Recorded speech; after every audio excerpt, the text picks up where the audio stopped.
ಎಲ್ಲ ಹೇಗಿದ್ದೀರಾ, ಚೆನ್ನಾಗಿದ್ದೀರಾ ಅಂತ ಅಂದ್ಕೊಂಡಿದ್ದೀನಿ. ಪಬ್ಲಿಕ್ಕಲ್ಲಿ ಕೆಲವೊಂದು ಸಾರಿ ವೀಡಿಯೋ ಮಾಡುವಾಗ ತುಂಬ ನಾಚಿಕೆ ಆಗುತ್ತೆ. ಯಾಕಂತಂದರೆ ಜನ ನೋಡುವಂಥ ದೃಷ್ಟಿಕೋನ ಬೇರೆ ಅಂತಲ್ಲ, ಇನ್ನೇನು ಮಾಡ್ತಾರೆ ಅಂತ ಅನಿಸುತ್ತೆ. ಆದರೆ ಇದು ನಮ್ಮ ಒಂದು ಪ್ರಪಂಚ ನೋಡಿ.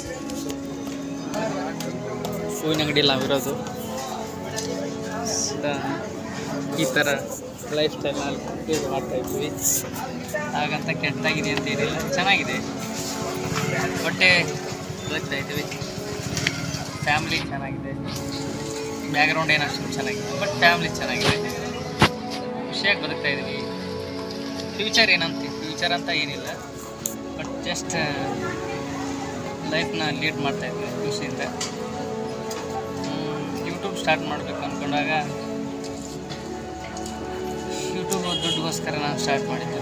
ಯಾಕಂತಂದರೆ ಮನುಷ್ಯ ಯಾವಾಗ ಸಾಯ್ತಾನೋ ಯಾರಿಗೂ ಗೊತ್ತಾಗಲ್ಲ. ಯಾಕಂತಂದರೆ ಜೀವನನೇ ಅಷ್ಟು ಆ ಥರ ಇದೆ. ಈಗಿನ ಒಂದು ಆಹಾರ ಪದ್ಧತಿ ಆಗಲಿ ಅಥವಾ ಈಗಿನ ಒಂದು ಸರ್ಕಾರಗಳಾಗಲಿ,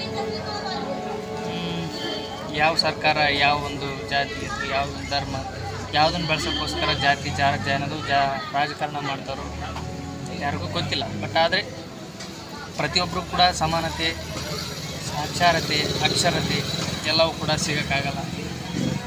ಕೆಲವೊಂದಿಷ್ಟು ಫ್ಯಾಮಿಲಿ ಬ್ಯಾಕ್ಗ್ರೌಂಡ್ ಚೆನ್ನಾಗಿರಲ್ಲ, ಇಲ್ಲಾಂದರೆ ಫೈನಾನ್ಷಿಯಲ್ ಪ್ರಾಬ್ಲಮ್ಸ್ಗಳಿರ್ತವೆ.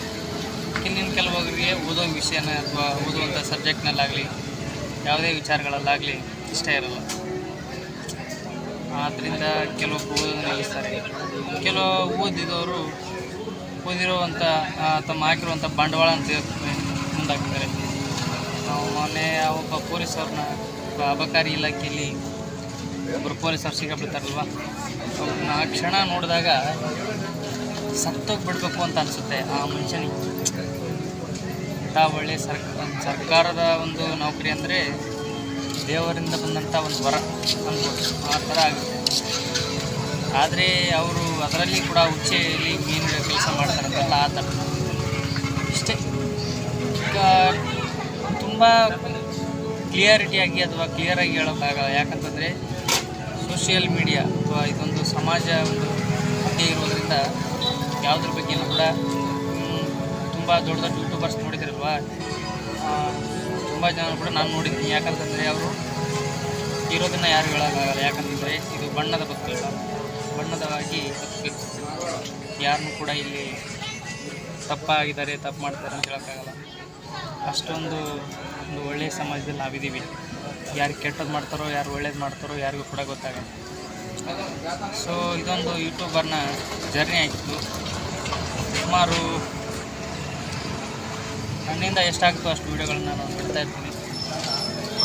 ನಮ್ಮ ಒಂದು ಸಬ್ಸ್ಕ್ರೈಬರ್ ಸಂಖ್ಯೆ ಜಾಸ್ತಿ ಆಗಲ್ಲ. ಯಾಕಂತಂದರೆ ನಾವು ಸೀಮಿತವಾದಂಥ ಒಂದು ಅಡಿಕ್ಷನ್ಗೆ ಅಡಿಕ್ಟ್ ಆಗಿಬಿಟ್ಟಿದ್ದೀವಿ. ಅದು ಯಾವುದಪ್ಪ ಅಂತಂದರೆ ಫ್ಲವರ್ ಬಿಸ್ನೆಸ್ಸು ಮತ್ತು ಇನ್ನೊಂದು ಕೆಲಸ ನಮಗೆ ಬಿದ್ದಿದೆ.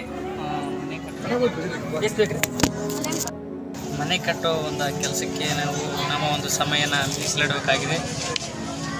ಆದ್ದರಿಂದ ಕೆಲವೊಂದಿಷ್ಟು ವಿಡಿಯೋಗಳನ್ನು ಮಾಡೋಕ್ಕಾಗ್ತಾಯಿಲ್ಲ.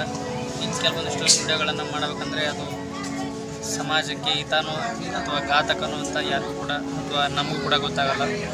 ಯಾಕಂತಂದರೆ ನಾವು ಒಂದು ಸಬ್ಜೆಕ್ಟ್ ಅಥವಾ ನನ್ನ ಒಂದು ವಿಷಯ ಏನಪ್ಪ ಅಂತಂದರೆ ಪ್ಲ್ಯಾಸ್ಟಿಕ್ ಬಗ್ಗೆ ಇತ್ತು. ಬಟ್ ಆದರೆ ಈಗಿನ ಒಂದು ಜನ್ರೇಷನ್ ಅಥವಾ ಈ ಒಂದು ಸಮಾಜದಲ್ಲಿ ನಾನು ಪ್ಲ್ಯಾಸ್ಟಿಕ್ನ ಬ್ಯಾನ್ ಮಾಡೋಕ್ಕೆ ಸಾಧ್ಯ ಇಲ್ಲ. ಯಾಕಂತಂದರೆ ಪ್ರತಿಯೊಬ್ಬ ಮನುಷ್ಯನ ರಕ್ತ ವೇಗ ಸಂಚಾರ ಮಾಡ್ತದೆಯೋ ಅದೇ ಥರ ಮನುಷ್ಯನ ಈ ಒಂದು ಜೀವನದಲ್ಲಿ ಪ್ಲಾಸ್ಟಿಕ್ ಕೂಡ ಅದೇ ಥರ ಸಂಚಾರ ಮಾಡ್ತಾಯಿದೆ.